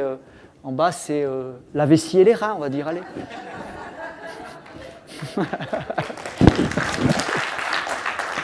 Merci bien. Merci de votre écoute et allez recevoir du shiatsu puisque là, vous bénéficiez de conditions exceptionnelles. Nous avons les élèves de l'école qui viennent vous faire part de leur pratique, ils sont très heureux. Mais allez recevoir avant tout. En parler, c'est une chose. Il faut vraiment recevoir pour sentir l'énergie. Hein, voilà, parce que l'énergie, sinon, c'est un mot en l'air. Si vous sentez l'énergie circuler, voilà, quand on est amoureux, par exemple, de quelque chose ou de quelqu'un, l'énergie, elle circule, il n'y a pas de problème. Là. On n'a plus faim, on n'a plus soif. Là, ça circule. Quand on voit un beau paysage, hein, qu'on entend une belle musique qui rentre dans le cœur, là on sent l'énergie circuler. Là, il n'y a aucun problème. Hein. Il faut que ça soit tout le temps présent, hein, qu'on ait une attention permanente à ça. Voilà. Oui. Juste une question pratique. Quel est le prix d'une séance Aujourd'hui, c'est 60-70 € pour 1 heure. Voilà, à peu près. Le prix qui se pratique à Paris. Voilà. Je parlais d'un excès de yang dans la société. Oui. Est-ce que vous avez des excès de yin et comment est-ce que Les excès de yin pourraient être justement dans les pratiques méditatives excessives. Hein. Par exemple, il y a des pathologies qui sont signalées par les médecins chinois. Par exemple, des gens qui resteraient 8-10 heures en méditation, sans plus marcher, sans plus bouger. Et là, on rentre dans un univers de stagnation, hein, de douleur, de stagnation, de nécrose. Hein. Voilà. Le yin, c'est l'inertie. L'excès de yang, c'est l'excès de dynamisme. À l'excès, on ne trouve plus le repos. À l'inverse, le yin, ça serait on va dire la contemplation ou l'inertie excessive. Voilà. Il n'y en a pas beaucoup. Hein. La vieillesse, par exemple, voilà, certaines personnes, ou non, même pas, des jeunes personnes, tiens, le syndrome Tanguy, hein, personne qui ne veut pas sortir de sa maison, hein, qui ferme les volets, voilà, la dépression. Voilà.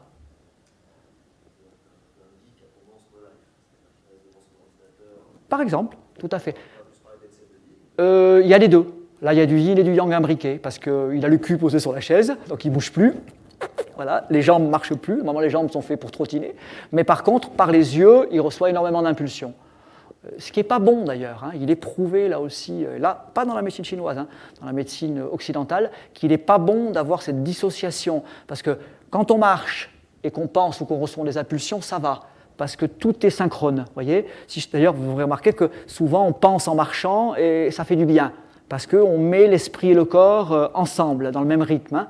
Voilà, on appelle ça une syntonisation. Par contre, ce n'est pas bon, ou bien comme la télé, ou bien comme les écrans, de recevoir des impulsions en étant immobile. Le cerveau est dissocié. Hein, voilà.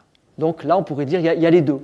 Hein. Il y a un yang apparent avec un yin, voilà. Mais ce n'est pas bon. Et la malbouffe aussi aux États-Unis, des personnes qui mangent. Tout à fait. Voilà, exactement. Excès de nourriture. L'excès de yin, c'est l'obésité. Donc on a ça aussi. Hein, voilà. On pense même, d'ailleurs, puisque tout doit être tenu en équilibre, que certaines personnes qui sont au départ en excès de yang équilibrent leur yin en mangeant démesurément. Donc ils descendent dans la matière pour équilibrer ce qui mentalement serait excessivement en dynamisme exagéré. Voilà. Donc aux États-Unis, la malbouffe, c'est tout à fait ça. Oui. Avec le shiatsu, mais essentiellement dans une pratique, on va dire, de rééquilibrage. Oui. Est-ce qu'en France, on va pouvoir trouver, on va dire, l'équivalent de ce qui peut être un médecin chinois, c'est-à-dire quelqu'un qui est essentiellement dans la prévention des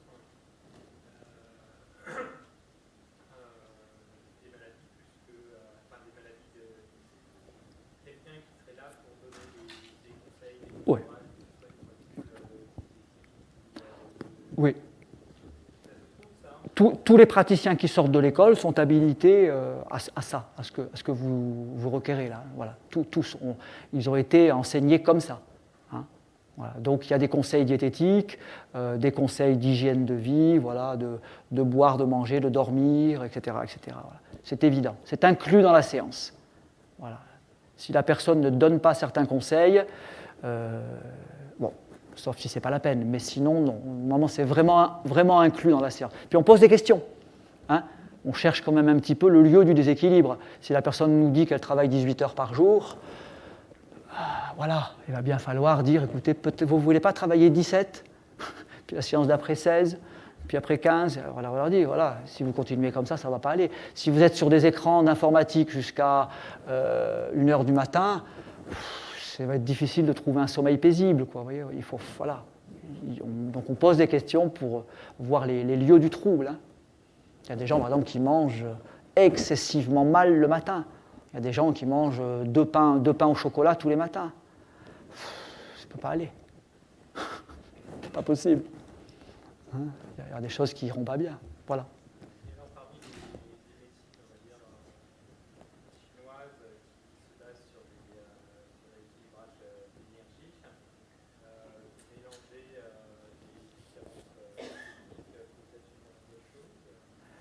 Oui, tout à fait. L'idéal, souvent, c'est plutôt quand même de garder une technique énergétique. Par exemple, les gens qui aiment le shiatsu ne vont pas tellement à l'acupuncture, en général, ou alors pour des cas très précis, ça peut arriver. Mais en général, c'est plutôt association avec des ostéopathes, des fasciathérapeutes. Ça, on le fait très, très souvent. Voire des psychothérapeutes, quand à un certain moment, il y a un problème plus important, quand il faut déposer la parole pendant un temps. Hein. Mais en général, non, il vaut mieux faire une seule technique énergétique. Il vaut mieux. Et d'autres techniques apparentées, d'autres techniques annexes, mais qui sont plutôt ostéo. Moi, je travaille beaucoup avec des ostéos. Hein.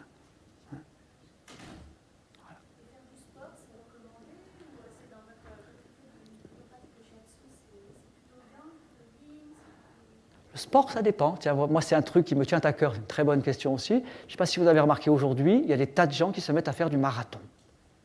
De partout. Il y a des marathoniens qui poussent, comme des gens de mon âge qui se mettent à faire du marathon. Alors, je ne vous dis pas comment on les retrouve, avec des tendons d'Achille, là, pour le coup, complètement fibrosés. Ils sont asséchés, parce que ça fatigue quand même. Le marathon, t'en fais un une fois. Mais, ceci dit en passant, l'Athénien du marathon, il est mort en arrivant. Hein. Il a apporté la nouvelle, et quand il est arrivé, il est mort. Bon, ça, on l'oublie. Alors, tout le monde se met à faire du marathon. Alors, si c'est pour faire ce genre de truc, moi, non. Moi, je ne suis pas du tout d'accord. Hein. Il y a la notion en médecine chinoise de l'énergie ancestrale. On a une énergie qui est donnée par les parents, et c'est comme un réservoir plombé. C'est comme une lampe à huile. Cette huile, quand elle aura été utilisée, fini. Donc, on meurt par absence de cette huile. Hein, voilà. Donc, quand on fait du marathon, on tire dessus. On tire sur l'énergie ancestrale. Les gens sont malades, complètement malades. On a envie de leur dire, mais vous courez après quoi ? Après quoi vous courez ? C'est complètement fou.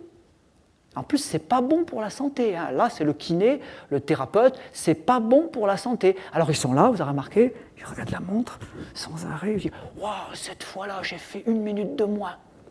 Qu'est-ce qu'on en a à fiche ? T'as couru 40 bornes, t'as fait 1 minute de moins. Et t'es content pour ça ? Moi, les bras m'en tombent. Hein. Alors, je vous jure, les bras... Bon, attendez, moi, je vous dis ça, je touche les corps. Hein. Je touche les corps qui font du marathon. Ben, la main, elle dit, dis donc, le corps, il n'est pas content. Hein. Qui est content, alors ? Si le corps n'est pas content, qui est content ? Complètement dissocié, je vous dis, voilà, les gens sont dissociés. C'est une forme de pathologie. Excusez-moi s'il y a des marathoniens, hein, j'espère qu'ils sont partis. Là. Pardon ? Et le sport, mollo, vous avez vu les sportifs, là aussi c'est le kiné qui parle. Le sport, c'est de l'usure prématurée. Tous les sportifs s'esquintent. Alors, si vous jouez au tennis comme ça pour rigoler, avec un état d'esprit joyeux, oui, mais il ne faut pas forcer trop, quoi. À quoi ça sert de forcer ? Je ne comprends pas, moi. Ça sert de forcer pour forcer, comme ça. Que vous fassiez un petit peu d'exercice pour vous sentir bien dans le corps, pour que le corps soit tonique, etc., etc. Ça, c'est bien, ça. D'ailleurs, avant, on appelait ça la culture physique. Vous avez remarqué que ce n'est pas pareil. Culture physique, hein, ou gymnastique en grec, hein, qui avait une notion comme ça, avec de l'esprit dedans. Maintenant, c'est du sport. On fait du sport. Voilà. Et on peut aussi s'occuper de son corps sans faire du sport. Moi, par exemple, je n'ai jamais été aussi souple qu'aujourd'hui. J'arrive à 60 ans, je n'ai jamais été aussi souple. Bon, alors c'est ma technique qui me permet ça. Je ne fais pas du tout le sport. Mais je m'assouplis. Ouais, je fais du Qigong, effectivement. Mais ce n'est pas le Qigong qui m'a rendu souple. Ce n'est pas le Qigong, c'est mes postures de shiatsu. Et puis, c'est une façon de prendre les choses aussi. On peut s'assouplir dans le corps, on peut s'assouplir aussi dans l'esprit. Si l'esprit s'assouplit, le corps s'assouplit. Là aussi, c'est pareil. Hein. Voilà, donc toutes ces techniques-là, elles amènent aussi à ce qu'on vieillisse bien, qu'on vieillisse en harmonie. En fait, c'est vraiment la recherche de l'harmonie, hein, vraiment l'harmonie du corps. Voilà. Alors le Qigong va aider. Le sport, ça dépend. Par exemple, courir, le jogging, on sait aujourd'hui que ça entraîne plein de micro-traumatismes. Il y a énormément de gens qui se font des fractures de fatigue. Vous entendez bien ? Alors là, c'est les reins. Hein. C'est les reins qui sont faibles. Hein ? Donc, si c'est pour se faire des fractures de fatigue, je ne vois pas l'intérêt, hein, excusez-moi. Hein. Là, pour le coup, il vaut mieux rester tranquille et pas se faire mal. Hein. Voilà, donc le sport, oui, mais voilà, modérément. Pardon ? Un peu, voilà, un peu de sport. Moi, je dirais même pas du sport, je dirais un peu d'exercice pour que le corps, voilà, un peu d'exercice, voyez, ouais. Alors le qigong est bienvenu, hein. On fait des exercices, pam pam, on met les mains dans le ciel, on tourne comme ça, voilà. On peut faire des choses comme ça, plim, plom, hein, bouger les mains, etc. Là, voilà, là, mon corps il bouge, il est heureux, c'est pas la peine de faire plus. Surtout à 60 balais. À 20 ans, oui. À 20 ans, on a envie de frapper dans la balle, de montrer qui on est. C'est normal. Mais quand on n'a plus 20 ans, bon, faut plus. Voilà. Mais là, c'est pareil. Hein. C'est une société de jeunisme qui ne veut pas accepter, voilà, qui ne veut pas passer du printemps à l'été, à l'automne, à l'hiver. Il y a une espèce de refus. Hein, une espèce de refus regardez la sexualité. Hein. Vous lisez. Tiens, le truc tabou, vous lisez tous les journaux, il faudrait continuer à faire ça comme un lapin jusqu'à la fin de sa vie et rester performant. Non mais c'est vrai, ce qui passe dans la société, c'est ça, quoi. Surtout, il faut continuer, parce que si tu t'arrêtes, tu vas tomber malade, c'est que tu es un vieux clou. Et vas-y qu'on y va au Viagra, hein, c'est ce que j'ai écrit dans un de mes bouquins, « À quand le Viagra du cœur ?» C'est terrible.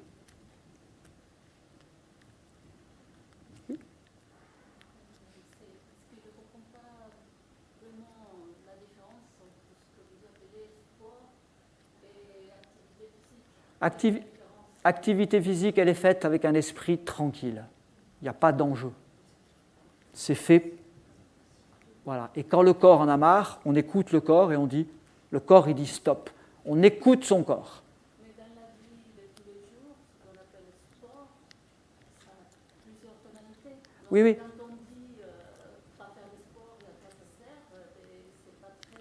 Moi, ce que je veux dire dans sport, c'est quand il y a un enjeu, quand il y a une compétition, etc., voilà, on abîme son corps. Voilà. Quand je veux dire exercice physique, ça veut dire voilà, quand le cool, voilà, tranquille, pour le plaisir, pour sentir. Voilà. Et quand le corps en a marre, c'est lui qui commande. Voilà. En même temps, on nous dit que, parce que les rhumatologues nous disent, certains, il y a deux écoles, quand on fait du footing, il y a des traumatismes, mais en même temps, il y a des fibroblastes et des mécanismes qui font de la reconstruction des fibres, et donc ça aide en même temps à l'organisme à se remettre. Il faut marcher. Il faut marcher. Marcher, oui. Voilà, marcher d'un bon pas, même la marche nordique avec les bâtons, oui. Marcher, oui. Courir, vous savez d'où c'est né la course ? Ça vient de Los Angeles, c'était les gens qui faisaient du jogging sur la plage, ça a 40 ans d'existence, 40-50 ans d'existence. Avant, les gens ne couraient jamais, sauf ils étaient pressés, qu'ils avaient raté le bus, ou le marathonien qui a amené sa nouvelle et qui est mort, mais les gens ne couraient jamais. Ils ne couraient pas. Non, ils ne couraient pas. Et c'est aussi pour lutter contre l'inertie exagérée de nos sociétés, parce qu'on est très sédentaire. Mais avant, les gens ne couraient jamais. La mode du sport. Ouais. Mais avant, on courait pour amener le courrier dans Oui, une heure. Oui, mais c'était... Oui, mais c'était une chose très particulière. Les gens ne couraient pas pour être en bonne santé. Non. C'est ça, c'est la mode d'aujourd'hui. Voilà, écoutez, merci beaucoup de vos questions et voilà, merci à vous.